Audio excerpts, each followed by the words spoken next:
Nous sommes venus ici en frères et en amis pour échanger avec les Togolais pour la Hashkroun de la commission de réforme, parler du Rwanda mais aussi écouter. Nous ne sommes pas venus pour apporter des leçons ou un donneur de leçons. On est venus en frères pour vous apporter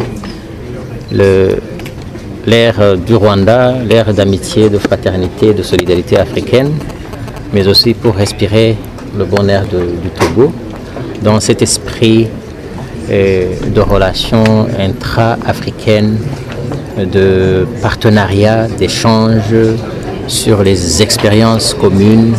Nous savons bien que le Togo est différent du Rwanda et vice-versa, mais on s'est dit, en parlant avec les amis togolais, peut-être que nous allons y apprendre quelque chose et que peut-être qu'ils auront des choses à apprécier de ce que nous essayons de faire, et parce que nous croyons beaucoup en la solidarité africaine et le Rwanda croit beaucoup en la dignité africaine.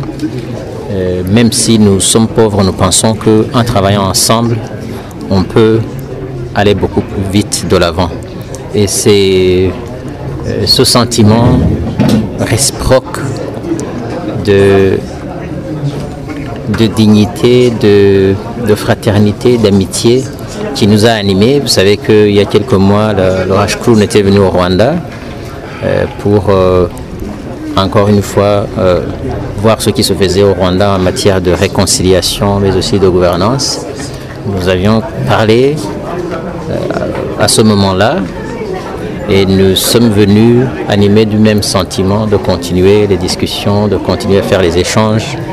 Et nous pensons que ça, c'est un domaine que nous faisons entre le Rwanda et le Togo, mais on a besoin de le pratiquer, de faire beaucoup d'échanges, aussi nombreuses que les soient, entre frères et sœurs africains, pour échanger ce que nous avons le mieux et pour partager les défis et peut-être pour aussi explorer les possibilités de s'en sortir ensemble.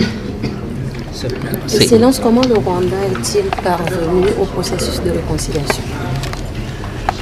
La réconciliation au Rwanda est un chemin de longue haleine. C'est un processus qui continue. Vous savez que c'est un pays qui a connu le génocide il y a un peu plus de 20 ans. Mais c'est une entreprise à la fois de survie, mais c'est une entreprise que nous considérons comme une aventure permanente et qui doit être collective. Et c'est quelque chose que nous considérons comme un impératif national.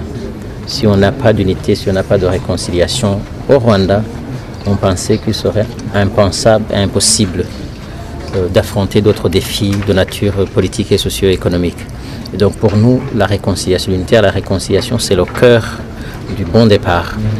Et ce n'est pas un chantier terminé, on continue à y travailler, à faire face aux défis, à apprendre des autres, à nous regarder en face, à se dire la vérité, à se demander pardon s'il le faut et à se donner la main pour avancer. Et donc nous pensons que c'est vraiment la mère de toute réussite et nous pensons que c'est un investissement important pour l'avenir et c'est quelque chose qu'on doit donner aux générations futures parce que nous sommes un pays indivisible et qui est séculaire. Donc, et pour que cela soit fait, il est impératif que nous engagions le processus d'unité et de réconciliation qui va nous permettre d'amorcer des politiques de réforme politique publique dans tous les secteurs possibles pour faire du Rwanda une terre agréable pour tous ses fils et toutes ses filles.